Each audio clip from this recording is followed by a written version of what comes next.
Hi guys, this is Inday, Marilyn Campos Vlog. For today's video, manorin sa guys sa Havens Resort. Oo, look, unani sa Davao City guys, kini ang sama dool na po din sa Digos.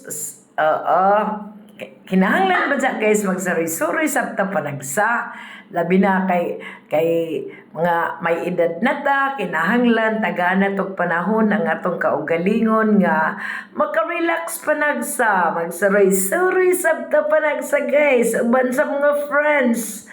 Oo, mga brothers and sisters, friends in love. Oh, mga na guys, ang Havens Resort, gana karadya o na nga, nagpakita pa sila guys sa ila kuon, bracelet nga binahiran.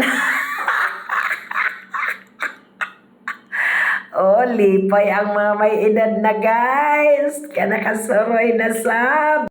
Nagpa-picture na sab si Marilyn guys with the swan. Oh, dagko karadyo ila mga swan guys. Oh, gilibutan sa mga anindot nga mga bulaklak. O gana ba guys tan-awon pag kini ang mga gana ang mga flowers guys. O lami saroy-saroyan. O siyempre mabusog gud ang imong mata pag musuroy ka din na, murag malipay ka ba? Murag mo balik sa pagkabata. Kinahanglan ba sa gazud guys, atong taga ng atong panahon, ang atong kaugalingon nga musuroy sa para makakita, malipay na po. O pag malipay ka guys, mubalik jud ka pagkabata. O kinsa may nagtuo nga si Marilyn, 62 years old. Tanawa ng aura guys, 62 years old naman gazud. Oo, mauna ang friend ni Marlene, si Ma'am Ping, Dalangan Hilid ikaw. Si Ma'am Myla. Yana, ang mga friends in love na ni Marilyn guys, BFF. Oo, special ka dyan na ni Marilyn pag video.